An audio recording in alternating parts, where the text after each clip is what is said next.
your host, Cain Stevens.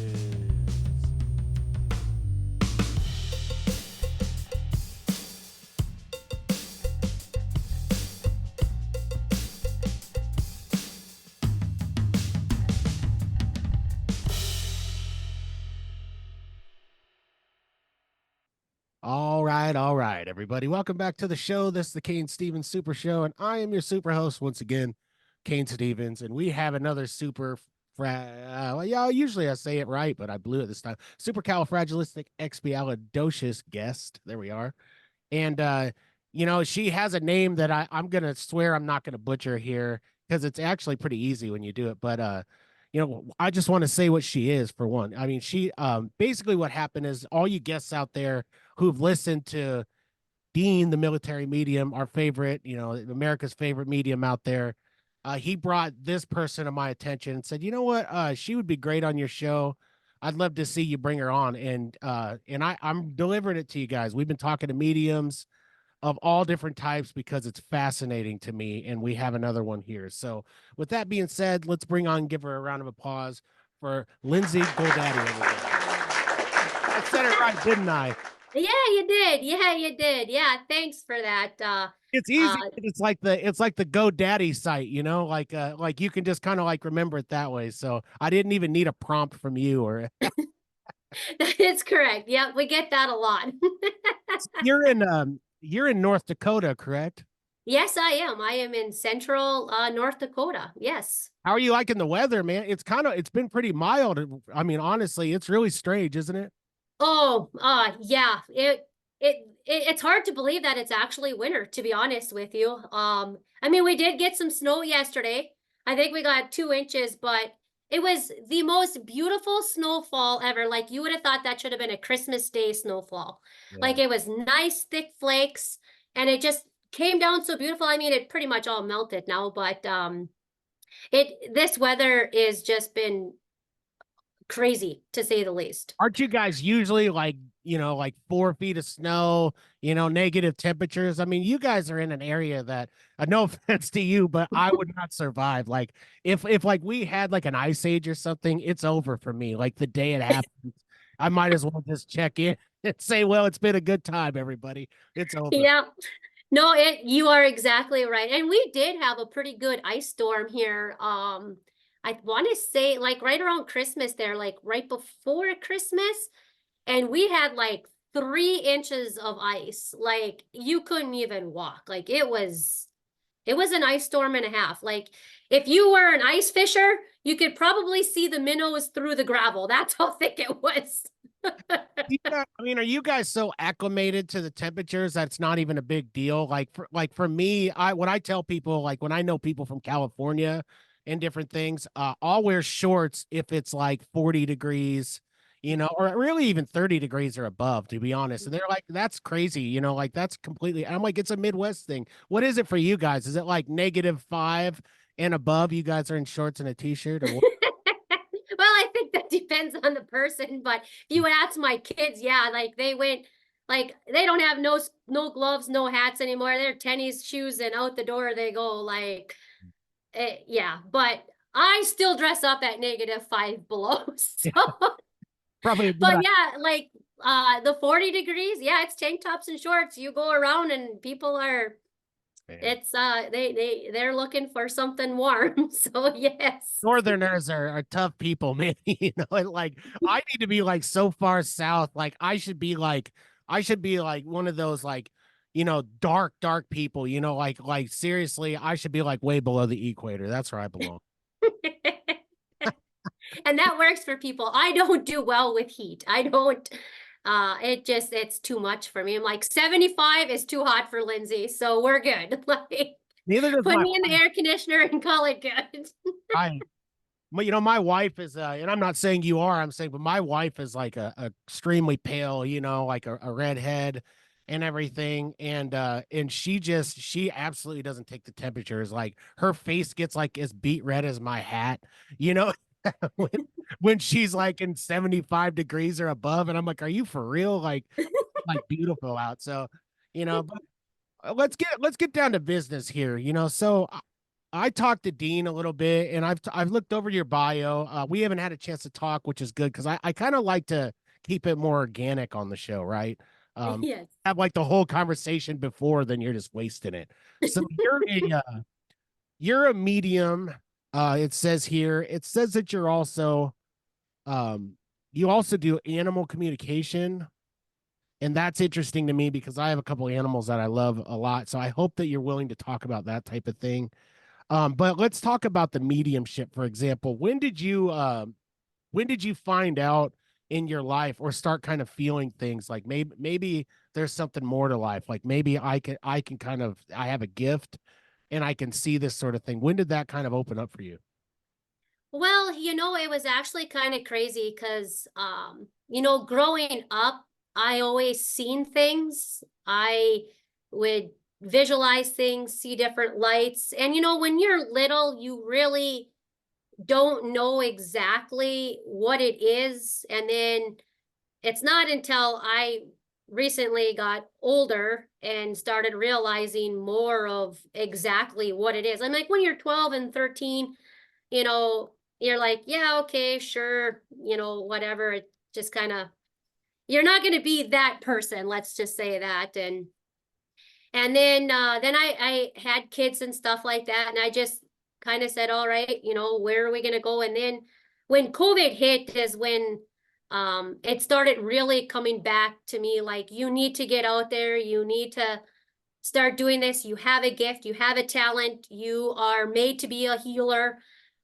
Start doing this. And then I kept getting pushed. And then um I met a bunch of people along the way to give me the courage. Dean McMurray is one of them, including his wife. I've done trailblazing with Tara and Marilyn, and I actually met Dean through Maryland. So they've given me the inspiration to get out there and show your abilities. What you've been doing it for a long time, and I just kind of kept it. I've done my family, I've done, some closer relatives.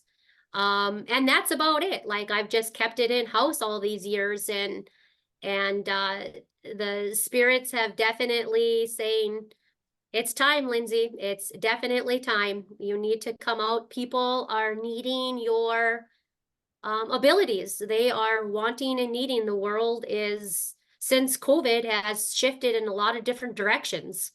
Right. And energy is definitely one of those on any type of direction you want to put it.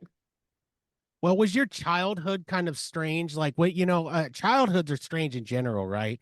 Uh, Yes. Especially when you start going through puberty and everything. I know for girls, it's even more different than boys. Boys kind of get like, they start getting testosterone and start getting all crazy and all this stuff, but girls have it different. But what was your childhood like? I mean, did you have thoughts of kind of this stuff and you just wondered like, is this all just part of it? Or were you like, oh my gosh, am I so different that I can't like what was your childhood like? Actually, it was in a lot of different ways. I milked cows. My parents milked cows growing up. So I was, the farmer that, even though you showered, you still smell like dairy cows coming to town, right? Like, you just had, it was that distinct smell. So I always kind of stood out, and I had the big beady glasses on, back in the day. So I was always one of those that like was off the crowd anyways. But actually, when I was born, my dad is a firm believer in a lot of the energy work, and he reached out to a lot of healers way for years. I was born with a crooked neck, actually, and it just kept getting worse. Like, I don't remember if it was on the left or the right side, but it just kept going down and down and down.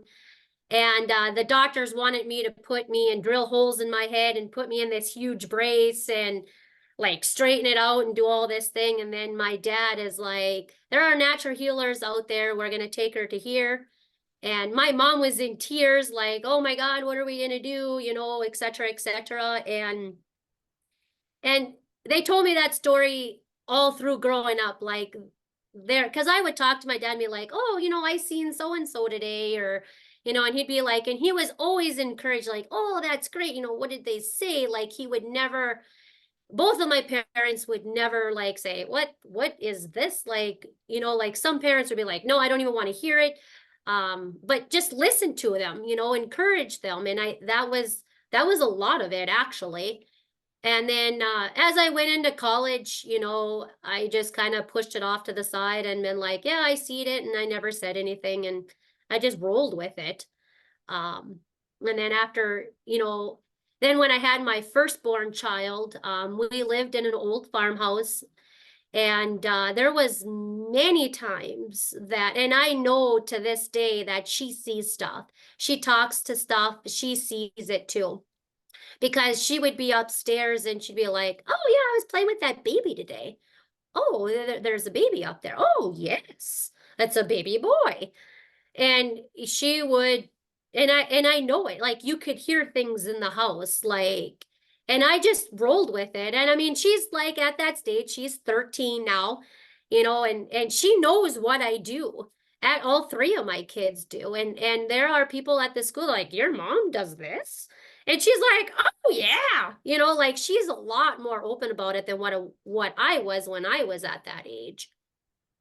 And so she does a terrific job understanding it, but I know she knows that she also has that ability too. Right.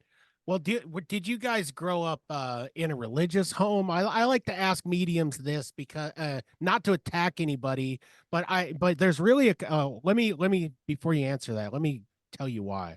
Because there are a lot of religious superstitious people. I am later in life, I am religious.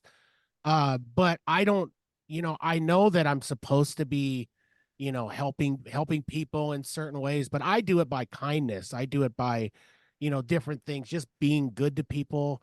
But when it comes to religion, like, did you guys ever grow up around it? Like, did you grow up around Christianity or anything like that? How'd you guys grow up? Yeah, we actually grew up Lutheran. Hmm. So I was a Lutheran, and then I married a Catholic and I converted to Catholic. So I'm raising my children Catholic now.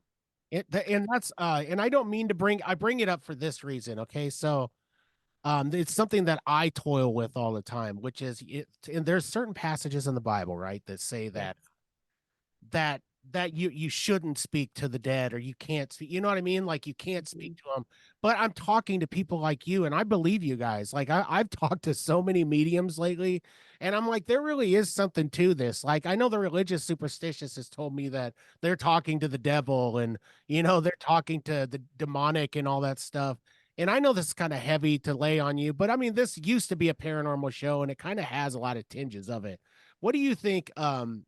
What do you think? Like, what say you on what you're talking to? Because I don't believe that you guys are just talking to, the devil, as some of these people who aren't understanding what they're translating. What do you think you're talking to?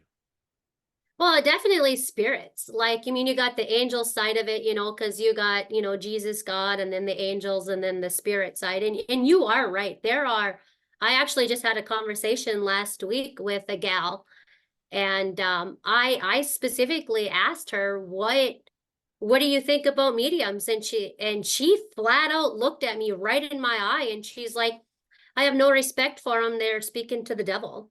Hmm. Um, and I disagree, because I mean, you can describe situations, you can describe their abilities. And that's what the angels are for. What's the Um, end game is what I wondered, right? Like what would if the devil, right, is conjuring up this evil plan, what's the end game on putting mediums out there? Is it just doesn't make sense to me. If you just have a mind and you start to think about it and ignore what everybody's telling you all the time, right? But just kind of like think it through. I think that if you're that sort of person, you can kind of arrive on your own assumption that every medium, quote unquote, you want to call him a psychic or whatever, right? It's not what it is on TV, is it? It's not a right. crystal ball scenario. It might be, but I'm saying like that's such like an overplayed thing, and everyone thinks it's like when I tell people I actually produce a show, right? Another podcast with a medium you know, someone who is in the field of this and very good at it too, right? And what I found is she has tapped into things with me that she there's no way she could possibly take. And when I applied the principles that she told me to do, along with the morals that I've you know created and learned, it has actually helped me to be a better human being. And so why would that type of gift be of the devil when it's made me a better person? It hasn't turned me away from my, you know, my belief in God or this and that. And I don't want to get too deep dark dive into religion, but I would just say I don't think that it's hokey at all. I really don't. And so I'm glad to have you on the show. So let's talk more about this type of thing. Like, we don't have to talk about the religious side, but how do people treat you? You know, you had mentioned like, you know, that lady, um, kind of like when you're talking to the devil here. Right. But do people generally give you that look or kind of like look, it's the same thing as a ghost, like me doing ghost investigation. They just look at me and go, "Oh my gosh, you're fighting with demons and all this stuff." And it's like, "No, I'm not. I'm really not." How do people treat you? Well, that's funny that you asked that because that's why I haven't said anything all these years was due to the fact of that. Living in a small community, people are going to judge you, people are going to judge my kids. And it's been more of a protecting all these years.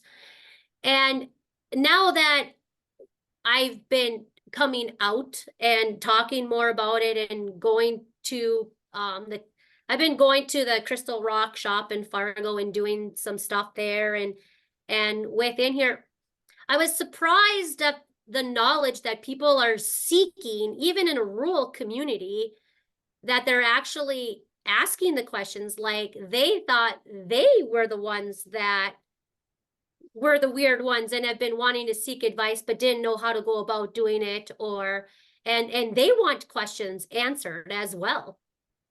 So it's almost been kind of a positive spin. And I was thinking I didn't know how it was going to come out.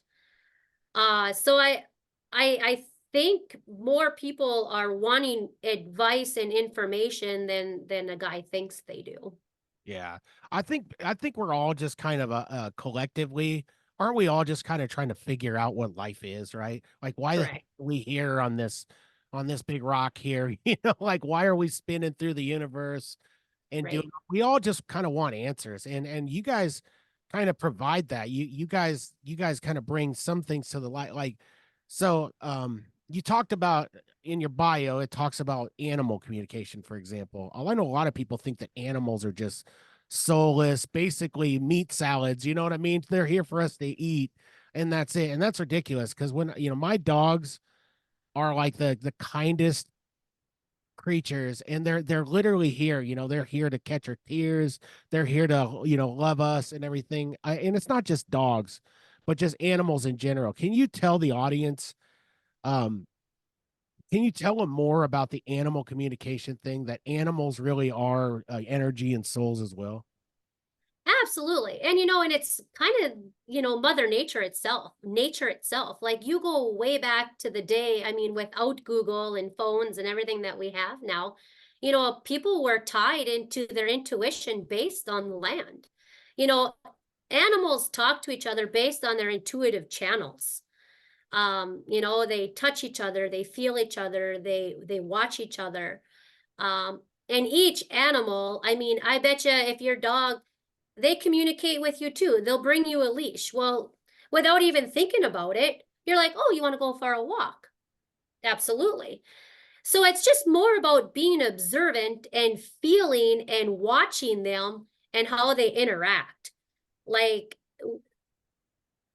they teach us what they need on the land, a new relationship with the land and what they need. And that even goes back to nutrition. Like if your dog ain't eating something, what is it? Are you actually asking yourself questions? Is it bad for them? Is it good for them? Is what's wrong with it? Like, are we eating it? I mean, it kind of goes with human too, just like lactose intolerant people. Like what's in that milk to make them lactose intolerant? Would the animals drink it? Um, so there's a lot of different things that an animal can teach you and you can learn from by just, your intuitive channels. Mhm. And so where do animals go? I mean, do animals go back to the universe? What happens to our loved pets when they pass? Absolutely. They are spirits just like everybody else. Like I have animals coming to me all the time. Including, stuff on my own ranch. Like they'll point something out to me that'll be like, "Oh, I never even thought of that." Like the nutrition side. The nutrition side is really hard in today's day and age um with trying to find good stuff, good quality of stuff to eat. Mhm. Um it's and they do come. Yeah, I see it all the time. They come to me as spirits and they'll give advice. Or they'll tell you I love you, or you should get another animal, or it's time to move on, or but yes, you are exactly right. I get them all the time. Yeah. I know, I have a dog, Teddy. He's a cockapoo. And the saddest thing seeing him is seeing it because he has bad seizures. And if you haven't experienced that as a pet owner or anything, it's really terrifying. Like I mean, I've caught the dog before he rolled down the stairs. I've held him up. We always pick him up, gently and put him on the floor and we'll just hold him and comfort him. And it's really scary. And so, but I can't even imagine. Like the other day, um, I was, sitting in the bathroom crying because I watched a TikTok of like when you die, can you imagine like your dog running to you, like in the afterlife? And I was Yeah. just, man, I sobbed for like a good 4 minutes before I collected myself. I just can't imagine. I know that's the thing about these creatures is they're so amazing and they're here for us and they become your family, your babies, all that. And then but they're not here for long, are they?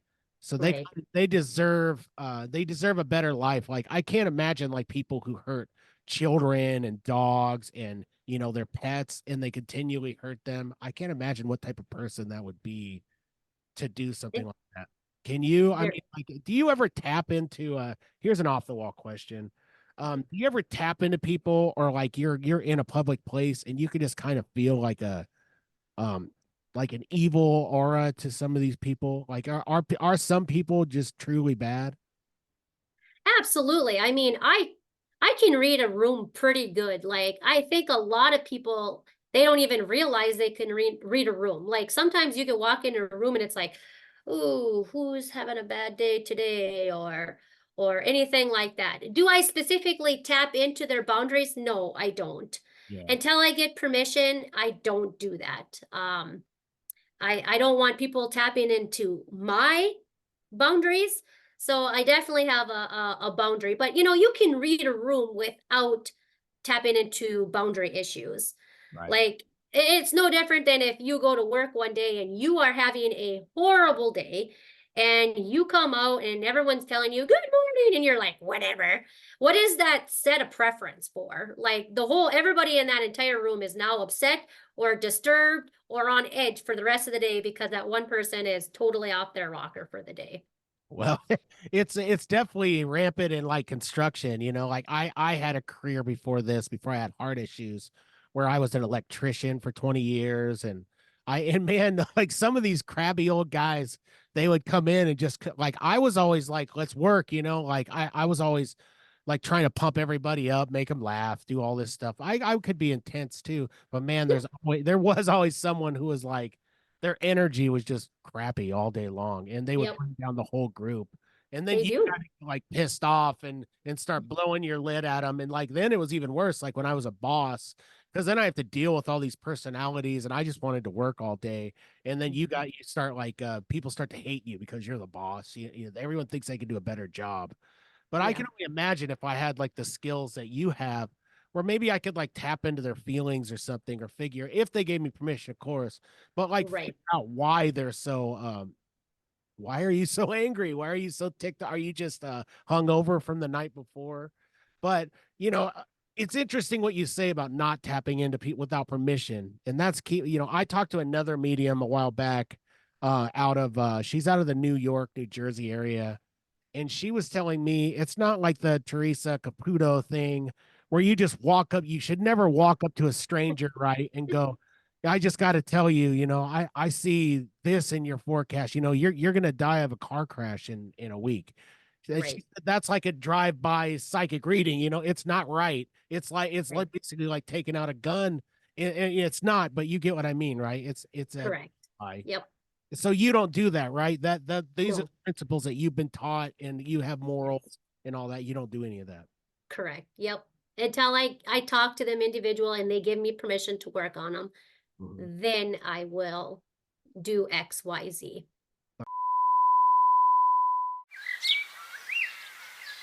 Hey there, grooming gurus. We've got something wild for you today. That's right, folks. Get ready to tame the untamed with products that redefine the beard game. Introducing the Elegant Sasquatch Grooming Company. Elegant Sasquatch, that sounds like a contradiction, doesn't it? Well, grooming should be an adventure, my friend, and with these products, you'll embark on a journey to the grooming wilderness. So, what makes the Elegant Sasquatch so unique? It's all about taking your beard from beastly to beautifully wild. Picture this: you wake up and your beard looks like it just got back from a spa day. That's the magic of their high end beard balms. Spa day for the beard? Sign me up. And let's not forget their beard butters and oils. It's like giving your beard a tropical vacation. I'm talking about a beach party for your facial hair. A beach party for the beard. This company's got the best marketing ever. Oh, but we're not done yet, folks. The Elegant Sasquatch Grooming Company also has beard washes that make shower time a majestic experience. Showering with Sasquatch? That sounds like a reality show. It does, but seriously, listeners, if you want to sophisticate your outer beast, head over to elegantsasquatchco.etsy.com and use the code SUPERSHOW at checkout for an exclusive discount of 20% off. You can also find them on Facebook and Instagram. Check them out, like them, and while you're at it, tell them the Super Show sent you. All right, everybody, we're back. We're on the Cain Stevens Super Show. I'm your super host once again, and I've got a guest who contacted me, and he intrigued me. He piqued my interest right away. He said, I've got some paranormal stories to tell you. I've got some things that have happened to me." So I thought it was important to bring him on for a little bonus content, a little extra stuff here. And I want to bring in Todd Guthrie to the show, and I want you to tell me some of this stuff that you've encountered, because obviously you've listened to the show a little bit, so you kind of know that I dabble in the paranormal side quite a bit. So if you could just kind of let it off your chest, man. Tell me what's been going on and what has happened to you. I'd love to hear it. I tell you, I have a lot of stuff going on. Realize that this stuff has started not knowing it until I was older. This stuff started when I was a kid. Oh wow. So I don't know where to start. The very first thing I remember, I must have been about 4 or 5. I Okay. don't know exactly. And we put us down for a nap, which was usual. I mean, this is 1960 something. And I got up and I went into the kitchen, and there was a radio was playing with something on there, and I forget what I asked my mom. She said, "Well, we can't do such and such because there's some stuff going on in this." And I says to her, I says, "Well, if you would have just asked me, I said I could have told you that because I had this dream, and I knew all this stuff." My mom freaked out, I imagine. absolutely freaked out. We never talked about it again. uh because we got a short show, I will start some really crazy stuff. Early 90s, was married early part of the 90s. We bought this old Victorian house in Grand Island.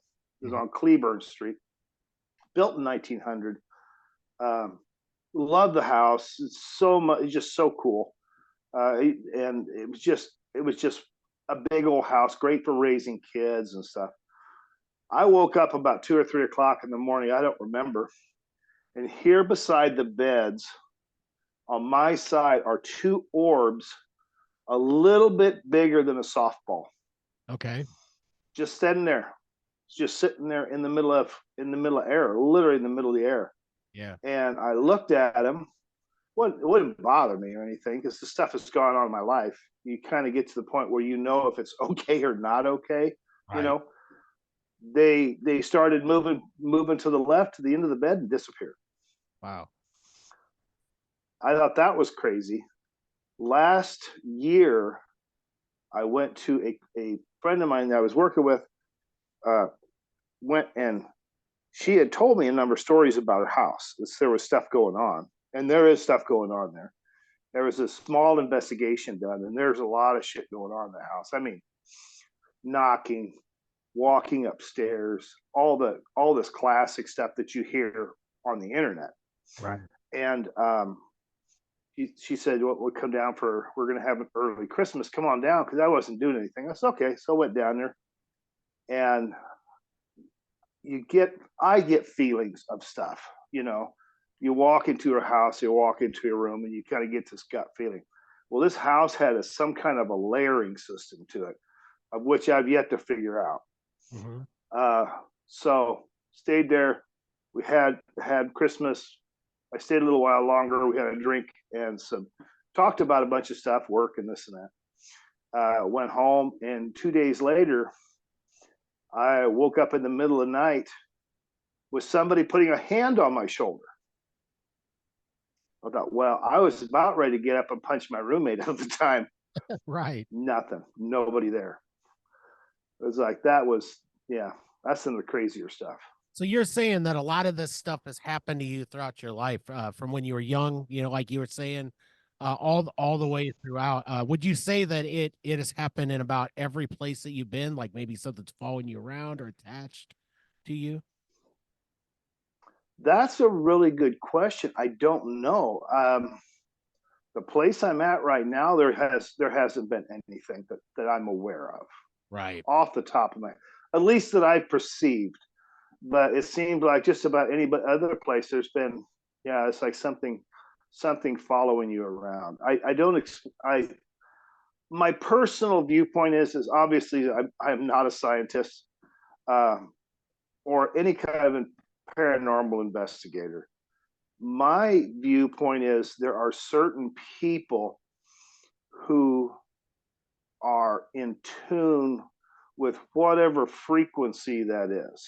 Right. And they're able to, on their quote radio, or however you want to say it, they're able to tune into that radio. And I think that those spirits or whatever they are on that other side know that. Yeah. And if there's something attached to me, it would not surprise me one bit. Well, you know, at I all. just talked to a medium the other day, and she was telling me, 'cause she deals with entities and that type of stuff. And she was telling me that you know, a lot of the entities are not what we think. You know, a lot of them, especially, you know, people kind of romanticize the evil, you know, the demonic and all that stuff, if you believe in any of it. Yes. But she says it's nothing like that. You know, a lot of it is just them contacting a person in a space because they feel like they could help them in some way, like help them cross over. They didn't cross over. And I found that to be kind Yeah. of interesting. I even asked her because I have a lot of things happen. And I'm not trying to be like Zach Bagans from, you know, Ghost Adventures, but when I go to investigation, it seems like a lot of stuff gets centered around me, like in terms of the stuff around me, and maybe I'm just in tune to that. You know, I've lived in hauntings. Maybe I look like a guy, or they notice that I'm talking about it all the time, like maybe this guy can help, right? And so maybe that's what's Yeah. going on with you, Todd. You know, maybe they have. Do you ever feel threatened by any of it? Or I mean, obviously it is shocking, right? When you get touched, I've been touched too. It's very shocking. It was shocking because you're dead asleep and you wake up. I have the only time I ever felt evil, or however you want to say it, Mhm. was a friend of mine was going to have to take care of some stuff for her neighbor next door. Right. And she said to me something about I don't like going in there. There's something going on the top floor. And he says, I don't like going up there. And I says, and it just hit me. I says, whatever you do, don't go up there at all. It was just that dread, that foreboding. That is the only time I've ever really felt anything like that. Mhm. Most of it is just kind of takes you by surprise, I guess, you know, or It however does. you want to say it. And that's interesting that you say that because, you know, a lot of people who are non-believers think it's a bunch of, you know, malarkey because they've never had it happen to them. They think people are making it up. They want to throw out mental illness, all the stuff that people say who are negative, right, about this stuff, or don't want to, I shouldn't say negative, but Right. non-believers. Okay. But the thing is I mean, I'm Yes. talking to you right now, you seem like a pretty normal guy, pretty with it. You know, I don't know you personally. Um, but I've watched you. Yes. I've watched your videos on TikTok and stuff. You know, I see you play music and stuff like that. You know, I don't know. I mean, you seem to be pretty. You seem to be a pretty real guy, right? I mean, it's not like you're. It's not like you're conjuring this stuff up. I guess is what I'm getting at. You're just a regular guy living his life. Yeah, that's absolutely. I mean, I'm a retired. My profession was a welder, and Mhm. that's what I did for 40 some years. I retired into music. That's what I did too. I took my social security and I do music. I'm an everyday Joe, but whatever it is that the tuning of the machine here is there is some sort of, I don't, gateway, or they know that you know on that side that we don't know that we know. I mean, and it's like I don't know how to explain it. One of the crazy things is uh, ex-wife was working at a facility in Hastings. We were living in Hastings, and she said to me, she said that her one of her friends, her daughter, was had committed suicide Okay, for whatever the reasons was, and that's tragic. I mean, I'm a dad, that's awful. and I would hate to see my kids get so bad that they would have to do something like that. And a couple 3 days later, she, however you want to say it, she just kind of popped up and said, "Hey, everything's fine. I'm okay. I'm at peace." And that was one of the toughest phone calls you to tell somebody, "Hey, this is what I heard," because I mean, I don't know about you, but I just don't go around, except for music, I don't go around broadcasting that Right. very much. Yeah, It's absolutely. very few people, yeah. So it's Well, it's crazy. a horrible thing to think about. Like when I think about, you know, like I've been open about suffering from depression throughout my life.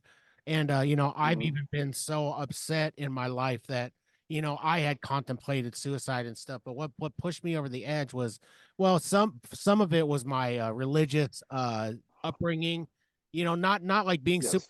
but like the superstition of it and everything. And some of Yes. it's like I just care so much about and I'm not saying these people didn't that actually went through it.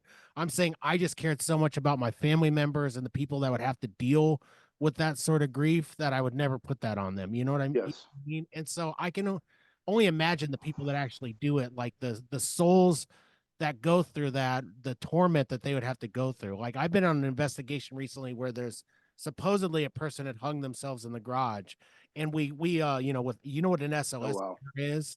You watch ghost shows and all that? Do you watch any of Yeah, I do. Yeah. so the SOS Some cameras, well, some of the technology, some of the tech. Go ahead. no, it's the stick figure camera, you know, where it uses like connect. Oh, Yeah, yeah. yes. Okay. And I've so seen that. That's that's not a cool. definitive proof of a haunting, but it is interesting when you've been sweeping the room for, you know, hours and you get nothing. And then all of a sudden this figure pops in and it's starting to interact with you. That to me seems pretty strange. And we got that in the place where they thought the guy hung himself in um the corner of this garage where it was reaching out to me. It looked like they were up in the rafters reaching down. And it just makes me wonder, like, if something Wow. happened there to this being or this person, I shouldn't say being, um, you know, why can't they go on? You know what I'm saying? Like it doesn't seem like they're stuck in that Mm. eternal hell that they talk about and all this other stuff. It seems like this soul is stuck in this place and wants to, either doesn't want to leave or does want to leave, depending on their responses. But what do you think about that? That is, I've often wondered about that. I don't know. Now the Catholics talk about a purgatory, a place that you go prior to heaven for cleansing and getting straight. You know, I mean, maybe purgatory is you reliving something that happened in your past, events, Right. dealing with family members, and going back and having the perpetual movie screen up front and be able to interact through there, because you know, spirit to spirit, and obviously you can, you know, out of time, out of dimension. Yeah. I don't know. I mean, it's I wonder about that. I mean, it's sad. It is.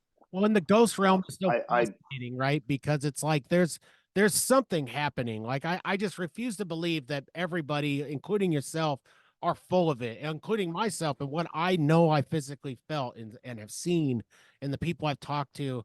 I just refuse to believe that there's nothing when there's so much happening. But oh, did I lose you? Nope, he's coming back. Oh, there you are. Can you hear me? I can see you. Yeah, I got connectivity problems. That's all right. But anyways, what I was saying was with the ghost realm, right? It's a strange thought that there has to be something going on. I mean, a lot of it can be explained as an investigator, right? A lot of it can be explained from my Right. I would say probably 90 some percent of it you could probably explain. But then there's that smaller percentage of everything going on, and it's very odd that so many people have been telling ghost stories throughout history. And here we are, we're a couple of strangers on Yes. the call talking about it. And I believe you, Todd. I mean, I'm happy that you're willing to come forward and talk about it. I know we have a short this is kind of a shorter episode, and I want to bring you on for more of a full episode. I'd like to bring you back for my, October scare month. And even if we do it beforehand, I would like to bring you on and talk more about ghosts with some of this stuff with you, if you'd be willing to do so. Absolutely. I mean, I honestly I got a lifetime of experience on this stuff. Half the time, if it's, I will say this: if you walk into something, you know it's evil, or Yeah. there's a bad presence, or however you want to say it. You just know. Mhm. I have never felt any of that.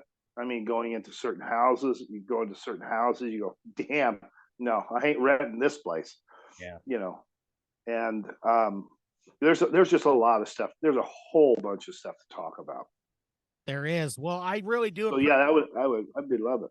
I really do appreciate you coming on the show. I'm going to be playing this story, as alongside some things that I have going on here real soon. But and then let's get you back on the show, man, so we could talk about that music I've been watching you play, and and everything. Thank you. And we'll just kind of talk about ghost music and life, all right? Hey, I'm looking forward to it, Cain. I really am. It's first off, thank you for Yep. doing this. Thank you for having me on, and it's really good to meet you, sir. Yes, it's great meeting you, and just stay in contact, and well, let's get you booked back on the show, my friend, all right? Sounds good, sir.